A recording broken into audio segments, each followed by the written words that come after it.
সুদ, ব্যক্তি সুদ খেলে ব্যক্তির উপর আযাব আসে, কিন্তু অর্থনীতির মেরুদণ্ড যদি সুদ হয়, এখন তো গালি হিসাবে ব্যবহার হয়। আপনি কাউরে পচাইতে চাইলে তারে ট্যাগ লাগাই দিলেন সে সুদখোর, তো বাকিরা কি খোর? একজনটা যদি বলেন সুদখোর, তো বাকিরা কি খোর রে ভাই? পুরো দেশের অর্থনীতি তো দাঁড়িয়ে আছে সুদের উপরে। ব্যাংক চলে কিসের উপর? শেয়ার মার্কেট চলে কিসের উপর? বিমা চলে কিসের উপর? বৈদেশিক ঋণ কিসের উপর? এভাবে একটা একটা করে টান দেন, দেখবেন অধিকাংশই সুদের উপর। সুদের বিরুদ্ধে আল্লাহ যুদ্ধের ঘোষণা দিয়েছেন। সুদখোর, যে সুদ দেয়, যে খায়, যে লেখে, যে সাক্ষী থাকে, এদেরকে আল্লাহ লানত দিয়েছেন। এমনকি সুদের 70 পাপে সর্বনিম্ন পাপ নিজের আপন মায়ের সাথে জিনা করার সমান। তো ওই সুদ আমি খেলাম না, আপনি খেলাম না, ঠিক আছে, আমার উপর ব্যক্তিগত গজব আসলো না, আপনার উপর ব্যক্তিগত আযাব আসলো না। তো অর্থনীতি যদি দাঁড়িয়েই থাকে সুদের উপর, তাহলে জাতীয় গজব যখন আসবে, আমিও বাঁচবো না, আপনিও বাঁচবেন না। তো দুইটা উদাহরণ দিলাম, কয়েক ডজন উদাহরণ আছে, কয়েক ডজন উদাহরণ। তাহলে এই পাপগুলো যখন প্রকাশ্যে ছড়ায় যাচ্ছে। আর একটা বলি, যদিও এটা একটু কষ্টকর অনেকের জন্য, ঘরে যদি ছবি থাকে, মূর্তি থাকে, অথবা কুত্তা থাকে ঘরের ভেতর, মূল ঘরে, তাহলে ওই ঘরের মধ্যে কে যেন আসে না? আর রহমতের ফেরেশতা, রহমত শব্দটা বলা লাগবে। অনেকে আবার বলে ফেরেশতা আসে না, ওইভাবে বললে একটু অনেকের বুঝতে ঝামেলা হয়। যেমন এক লোক হিন্দু, কাসিমুল উলুম আল খায়রাত কাসিম নানুতুবি রহমতুল্লাহ আলাইহি, মানে দারুল উলুম দেওবন্দের প্রতিষ্ঠাতা মুহতামিম, তার কাছে আসলো।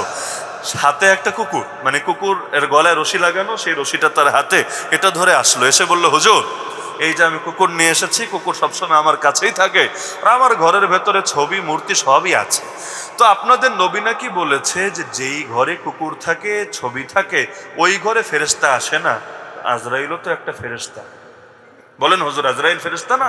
যদি আজরাইল ফেরেশতা হয়, আমার ঘরে তো ঢুকতে পারবেই না, ঘরে অ্যাক্সেস নাই, আর বাইরেও পারবে না, কারণ কুত্তা আমার লগে লগেই থাকে, রশি আমার হাতেই থাকে। তো কোন জায়গায় আসবে আজরাইল?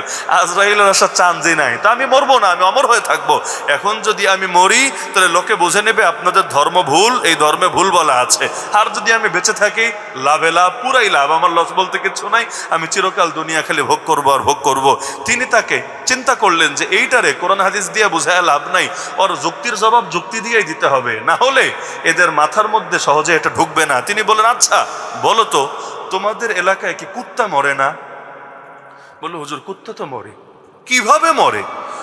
কিভাবে মরে তো জানি না, কেউ না কেউ তো এসে জান কবজ করে। তিনি বললেন, তাহলে জবাব সিম্পল, কুত্তার জান যারা কবজ করে, তারা এসে তোমার জানটারও কবজ করে নিয়ে যাবে। হ্যাঁ, ভালো মানুষের জান যারা কবজ করে, তারা আসবে না তোমার কাছে। তো কুত্তার জন্য যারা বরাদ্দ আছে, তারা তোমার জন্য তাদেরকে বরাদ্দ দেওয়া হবে। সে এবার লাজবাব হয়ে গেল, কারণ এটার তো আর কোনো জবাব নাই তার কাছে। তো এখন ঘরের মধ্যে যদি ছবি থাকে, এমনকি যারা পত্রিকা পড়েন, কাগজের পত্রিকা, এখন তো কাগজের পত্রিকার চাইতে মোবাইলে, কম্পিউটারে পড়াই বেড়ে গেছে, যারা কাগজের পড়েন, এই সাবধানতা অবলম্বন করবেন। পড়ার সময় তো পড়ছেন, ঠিক আছে, কিন্তু এরপরে যেখানে রাখেন, পত্রিকাগুলো দলা করে রাখে না, মাস শেষে বা 6 মাস পরে বিক্রি করে, যেখানে রাখবেন অবশ্যই ঢেকে রাখবেন। কেন? কারণ অধিকাংশ পত্রিকায়, বিশেষ করে ফার্স্ট পেজ, লাস্ট পেজে তো বড় বড় ছবি থাকেই, মানুষের ছবি থাকেই। তো আপনি আলাদা করে ছবি রাখলেন না, কিন্তু পত্রিকা জমানো আছে, ওই যে ছবি, নারীর হোক পুরুষের হোক, যখন ঘরের ভেতরে খোলা অবস্থায় আছে, আপনার ঘরেও কিন্তু রহমতের ফেরেশতা আসার রাস্তা বন্ধ হয়ে গেছে। তো এখন ঘরের মধ্যে যদি ছবি থাকলে ঘরে ফেরেশতা না আসে, অর্থাৎ রহমতের ফেরেশতা, তাহলে পুরো দেশটাকে যদি ছবির দেশ, ভাস্কর্যের দেশ, মূর্তির দেশ বানায় দেওয়া যায়, ওই দেশেও তো রহমতের ফেরেশতা আসার কথা না? স্বাভাবিক তো এটাই। সৌন্দর্য তো ভাই কত কিছু দিয়ে করা যায়। অমুকের বাপের মাথা, মানে বাপের মাথা দিলেই খালি সুন্দর লাগে, আর বিভিন্ন প্রতিকৃতি, মানে বিভিন্ন যেমন ঝর্ণা টর্ণা, সেই দিলে কোনো সুন্দর লাগে না, বিষয়টা তো এমন না। বরঞ্চ মানুষের চেহারার চাইতে আরো অন্য কিছু দিয়ে আর্ট করলে এগুলো আরো সুন্দরভাবে ফুটায় তোলা যায়। এখন কারো বাপেরই হোক, কারো জামাইরই হোক, কারো দুলাবাইরই হোক, কারো শালারই হোক, যদি কোনো ছবি যদি এভাবে দাঁড় করানো হয় ইট, বালু, পাথর, সিমেন্ট দিয়ে, তাহলে এর দ্বারা কি পুরো দেশের মধ্যেই রহমতের ফেরেশতা আসার পথ বন্ধ করার অপচেষ্টা হয় না? কারণ রহমতেরটা না আসলে গজবেরটা আসবে, গজবেরটা আসলে সবাই মরবে, ধীরে ধীরে অর্থনৈতিকভাবে থেকে শুরু করে সবভাবে কষ্টে থাকবে। তার মানে এই মূর্তির সংস্কৃতি গড়ে ওঠা, ইবাদতের মূর্তি না, যেগুলো মুসলমানদের মধ্যে ছড়িয়ে দেওয়া হলো, এগুলোর দ্বারাও জাতির কোনো কল্যাণ নেই। কারণ আল্লাহর পক্ষ থেকে রহমতের ফেরেশতা যদি না আসে, মুসলমান দুনিয়াতেও শান্তিতে থাকবে না, থাকতে পারে না। তাহলে সুতরাং শুধু একজনের আব্বারটা নিয়ে বিরোধিতা করে লাভ নেই, সকল ধরনের ভাস্কর্য মুক্ত বাংলাদেশ গড়ে ওঠা দরকার, না হলে আল্লাহর পক্ষ থেকে নুসরত পাওয়া সম্ভব না। কারণ নবীজি এসেছেনই এগুলোকে গড়ার জন্য না, বরং এগুলোকে মুক্ত করার জন্য। এমনকি কাবা, বাইত আল্লাহর ঘর, এই মসজিদে হারামেও তো 360টা ঢুকে গিয়েছিল, শুধু ইবাদতের মূর্তি না, ভাস্কর্যও ঢুকেছিল।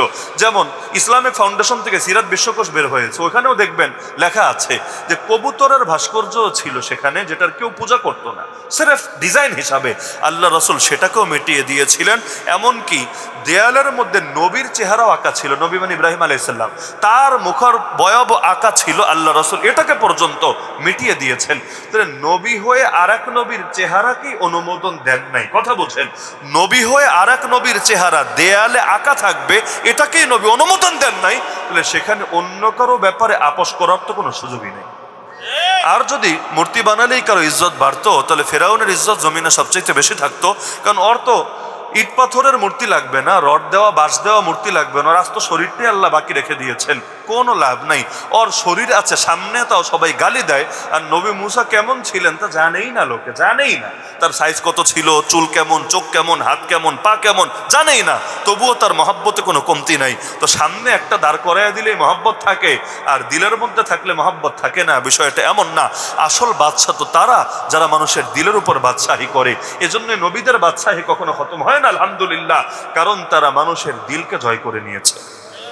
তাহলে নবীদের সব আদর্শ মানতে প্রস্তুত থাকবেন তো ইনশাআল্লাহ?